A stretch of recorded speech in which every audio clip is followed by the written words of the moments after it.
Di sini saya salah satu mahasiswa dari IAIN Palangkaraya. Di sini saya ingin mencari Bapak terkait rencana pemerintah daerah dalam pembangunan daerah. Jadi judul skripsi saya itu mengenai potensi pengembangan wisata syariah di Pantai Lunci. Nah, jadi di sini saya ingin menanyakan terkait pembangunan daerah, rencana pemerintah terhadap pembangunan daerah, Pak.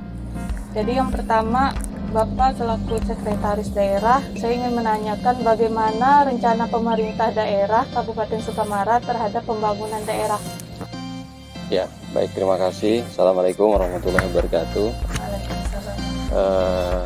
Mbak Niska, jadi berbicara tentang pembangunan daerah, tentunya tugas pemerintah daerah ini adalah melaksanakan tugas dalam rangka untuk pembangunan daerah. Jadi kita ketahui bahwa dalam perencanaan pembangunan daerah mulai ada dokumen itu namanya dokumen rencana pembangunan jangka menengah, kemudian per tahunnya kita membuat dokumen namanya RKPD, Rencana Kerja Pemerintah Daerah, yang dijabarkan atau diturunkan ke masing-masing perangkat daerah. Dalam ini bisa badan dinas teknis dan disebut dengan namanya dokumennya adalah Renja atau rencana tahunan dari masing-masing OPD. Tentu dokumen tersebutlah sebagai guidance kita untuk melaksanakan semua proses pembangunan yang ada di daerah ini, yang tentunya terintegrasi semua dengan rencana pembangunan jangka menengah tingkat nasional atau RPJMN, dan juga rencana pembangunan jangka menengah tingkat provinsi, dalam hal ini Provinsi Kalimantan Tengah. Artinya saya mau menyampaikan bahwa setiap dalam pelaksanaan pembangunan di daerah itu harus kita awali terlebih dulu dengan rencana atau dokumen perencanaan yang ada di daerah. Nah, sehingga dalam pelaksanaannya tentu di sana sudah tergambar apa saja rencana pembangunan daerah yang pada saat ini kita ketahui bahwa Kabupaten Sukamara ini membagi zonanya menjadi 3 bagian. Ada zona Balai Permata, ada zona Jelunji, dan ada zona Kota Sukamaranya sendiri. Nah, tentu ini semua sesuai dengan karakteristik dan potensi daerah tersebut. Makanya kita membagi menjadi 3 zona. Seperti itu. Terkait prioritas dalam pembangunan daerah, apa saja yang menjadi prioritas dalam pembangunan ini, Pak, untuk Kabupaten Sukamara? Baik. Secara umum tentu kita akan membagi dari beberapa bidang terkait dengan prioritas. Pertama, bidang pendidikan, kemudian kedua bidang kesehatan, ketiga bidang infrastruktur. Infrastruktur ini dalam arti luas, termasuk jalan, jembatan, prasarana untuk meningkatkan perekonomian daerah. Kemudian juga bidang ekonomi dan peningkatan UMKM, kemudian bidang pariwisata, bidang lingkungan hidup, kemudian bidang terkait dengan pengembangan sosial, kebudayaan, dan bidang yang berkaitan dengan meningkatkan kapasitas sumber daya manusia, termasuk juga remaja. Nah, ini berkaitan dengan olahraga, pariwisata, dan lain sebagainya. Kurang lebih seperti itu prioritas yang ada di daerah. Jadi untuk para wisata ini merupakan prioritas untuk pembangunan daerah, Pak? Tepat sekali, karena sebagaimana saya sampaikan di awal tadi, kita itu kan ada 3 daerah. Daerah yang salah satunya yang kita sebut dengan Jeluji atau yang mencakup 2 kecamatan, dalam hal ini Kecamatan Pantai Lunci dan Kecamatan Jelai, itu dengan panjang pantainya kurang lebih 75 km. Ini merupakan salah satu daerah yang saat ini menjadi destinasi wisata. Selain juga kita punya potensi untuk hal lain yang berada di wilayah atas atau di wilayah Balai Permata. Jadi pariwisata saat ini yang mendominasi, yang menjadi kunjungan secara domestik ya, terutama itu adalah wilayah Jeluji. Apakah ada regulasi terkait pembangunan daerah wisata ini, Pak? Regulasinya kita sebenarnya sudah mempunyai master plan. Artinya daerah sangat konsen dengan hal tersebut, master plan terkait dengan pengembangan wisata, pengembangan daerah wisata. Jadi kita tahu bahwa di wilayah pantai itu kan sekarang yang paling sudah menjadi ikon Kabupaten Sukamara adalah salah satunya adalah Pantai Tanjung Nipah. Itu sudah menjadi salah satu ikon. Sementara juga saat ini kita juga sudah tahu ada pantai yang lain, Pantai Anugerah, Pantai Citra, bahkan sekarang ekonomi kreatif sudah bertumbuh di daerah wilayah tersebut. Kita bisa menyaksikan setiap hari Sabtu sore sudah banyak keluarga-keluarga dengan para kerabatnya, kadang bermalam minggu, satu malam menginap di wilayah-wilayah pantai kita yang sekarang kita sebut juga Pantai Cemara Lebat dan di sekitarnya. Itu sudah menunjukkan bahwa animo masyarakat terkait dengan keinginan mereka untuk mendapatkan wahana rekreasi terkait dengan wilayah pantai kita juga sangat baik saat ini. Dan kita lihat justru pada saat pandemi wilayah-wilayah pantai kita itu sekarang malah sering didatangi karena orang mungkin sudah bosan juga berada di dalam rumah, kemudian berkumpul dalam satu ruangan terlalu banyak orang tidak bisa, makanya mereka lebih memilih tempat terbuka. Dalam hal ini salah satunya adalah wilayah pantai, agar bisa berkumpul tetapi tetap protokol kesehatan jalan, hanya kan di tempat terbuka. Jadi untuk menghindari juga risiko pandemi COVID-19. Bagaimana hubungan atau keterlibatan pemerintah, masyarakat maupun pihak ketiga ataupun swasta dalam pembangunan daerah, terutama daerah wisata, Pak? Kita memang terkait dengan pembangunan sarana prasarana saat ini masih sangat mengandalkan APBD. Tetapi tidak menutup kemungkinan ke depannya kita pun juga akan bekerja sama dengan pihak-pihak pengembang. Saat ini sebenarnya jujur saya sampaikan sudah mulai ada beberapa investor yang melirik wilayah pantai kita. Nah, mungkin mereka melihat potensi yang juga sangat luar biasa. Kabupaten lain atau masyarakat berasal dari daerah tetangga sekarang sebenarnya kalau tidak masih pandemi seperti kemarin, sebenarnya daerah kita sudah menjadi tujuan wisata, terutama wisata pantai. Terkait anggaran serta pengaruh pariwisata terhadap pendapatan asli daerah, bagaimana, Pak? Ya tentu hubungan korelasinya sangat positif sekali. Jadi di daerah atau di tempat-tempat kantong-kantong pariwisata tersebut ada namanya Pok Darwis. Jadi pemerintah Kabupaten Sukamara berupaya untuk mengangkat, artinya memberdayakan masyarakat setempat dalam hal mengelola wilayah-wilayah pariwisata. Tujuannya apa?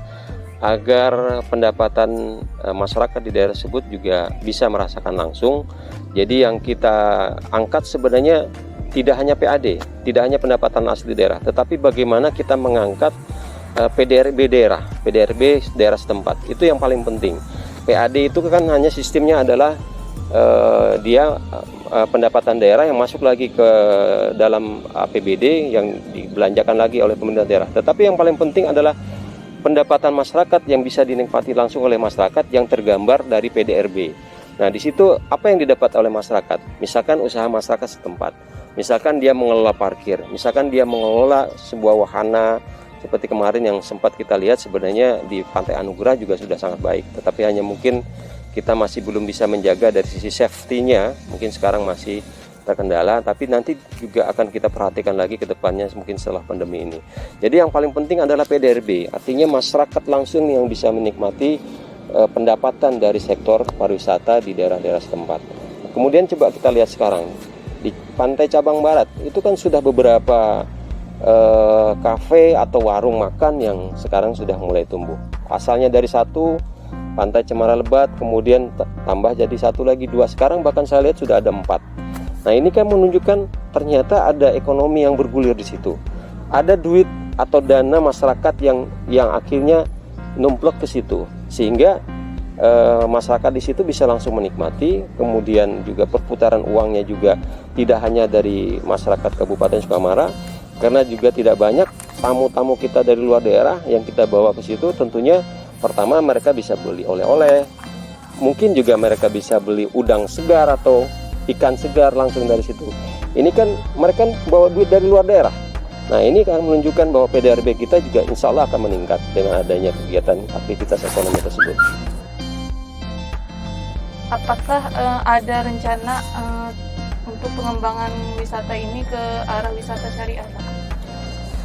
Berbicara tentang ekonomi syariah, itu merupakan salah satu share terbesar dalam ekonomi konvensional di Republik ini. Saya merasa yakin bahwa suatu ketika ekonomi syariah itu merupakan salah satu bagian yang tidak terlepaskan daripada kehidupan ekonomi secara nasional.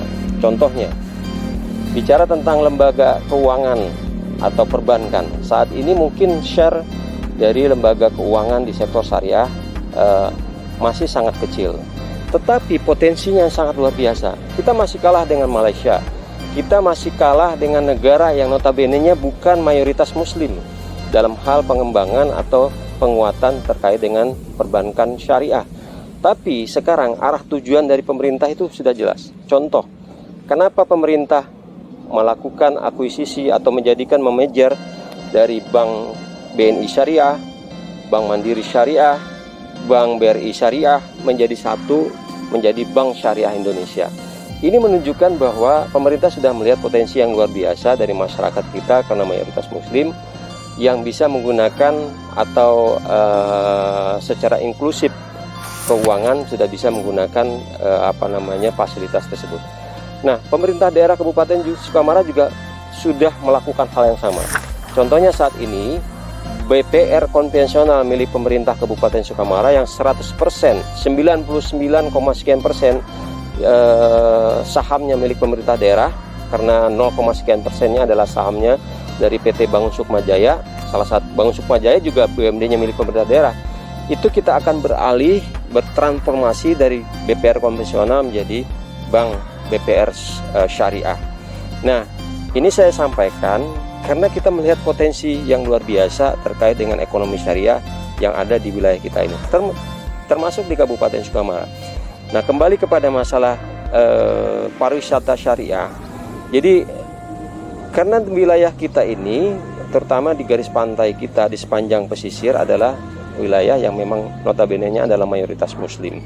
Saya rasa arah pengembangan kita ke depannya juga tidak akan lepas dari pengembangan pariwisata yang berbasis dengan pendekatan tentunya karena mayoritas kita muslim, pendekatannya adalah syariah. Contoh, nanti mungkin pemerintah daerah akan berusaha untuk membangun cottage atau pembangunan tempat penginapan yang nantinya juga harus berbasis syariah. Jadi kita pun tidak juga sembarangan untuk membuka hal tersebut. Nah, ini beberapa contoh terkait dengan usaha-usaha kita dalam pengembangan pariwisata berbasis syariah. Walaupun nanti mungkin juga akan lihat contoh di tempat lain sambil melihat contoh-contoh juga di daerah lain. Untuk potensi wisata yang Bapak ketahui di Kabupaten Sukamara ini apa saja?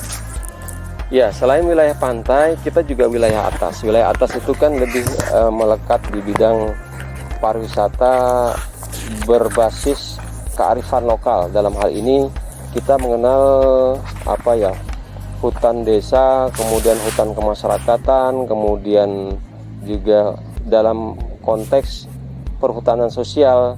Jadi kalau wilayah atas itu kita punya air terjun bertingkat 12 yang kemarin yang pernah kita datangi. Kemudian ada Bukit Jalungga. Kemudian ada juga tempat-tempat wisata lainnya yang saat ini ya sudah termasuk Instagramable, artinya orang datang ke sana itu ngambil foto jeprek-jeprek, di-share ini media sosial, ternyata juga akhirnya banyak juga orang yang berkunjung. Wilayah atas itu memang luar biasa karena juga kental dengan adat istiadat setempat.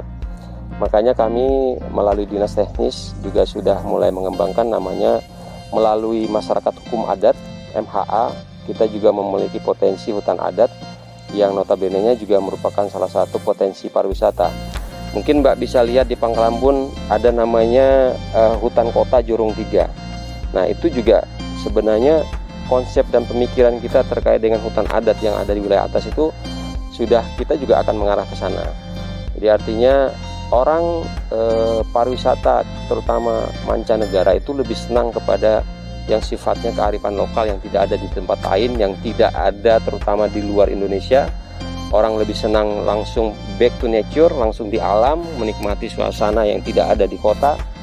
Kemudian seperti kita bawa susur sungai, kita bawa masuk hutan, kita bawa dengan adat istiadat tradisional yang ada di dalam masyarakat hukum adat, itu mereka lebih tertarik dibandingkan dengan seandainya kita bawa ke tempat-tempat yang terlalu banyak orang, kemudian hanya melihat seperti kalau kita kan datang ke kota masuk mall. Nah, kalau mereka tidak, kan bukan begitu kan.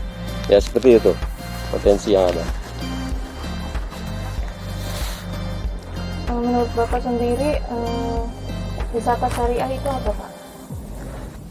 Tentu kalau kita bicara syariah adalah berbicara tentang tata norma kehidupan kita yang berbasis dengan akidah yang ada di dalam, karena kita orang muslim berakidah sesuai dengan tuntunan yang ada di dalam Al-Quran maupun hadis.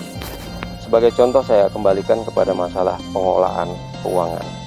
Kita memang mayoritas muslim, tetapi kita belum melaksanakan perekonomian secara syariah, perekonomian secara fundamental, bagaimana kita mengelola keuangan ala Rasulullah, alanya pada saat khalifah, alanya pada saat pernah terjadinya Islam dalam perekonomian secara global. Nah, ini kita tinggalkan. Nah, sekarang saatnya ternyata keadilan, kemudian kebersamaan, kemudian juga rasa saling melengkapi satu dengan lain, itu semua konsep itu ada di dalam ekonomi syariah. Nah, itu yang kita tidak dapatkan dalam era ekonomi konvensional yang hanya menguntungkan orang yang hanya memiliki modal. Sementara di dalam ekonomi syariah itu asas keadilan, kemerataan, kemudian bisa disamaratakan dengan seluruh orang yang memiliki hak untuk mendapatkan akses tersebut harus kita samakan. Jadi tidak hanya bagi orang yang memiliki modal. Jika pengembangan wisata ini diarahkan ke wisata syariah, bagaimana menurut Bapak? Ya, saya pikir sangat bagus dan saya pun sangat sepakat dan saya sangat mendukung. Untuk terkait dukungan tadi, bagaimana dukungan Bapak untuk pengembangan wisata syariah? Sesuai dengan jabatan saya, bahwa sekretaris daerah kan salah satunya adalah untuk mengadvokasi seluruh kebijakan daerah. Jadi tentu tugas saya adalah mengawal kebijakan daerah.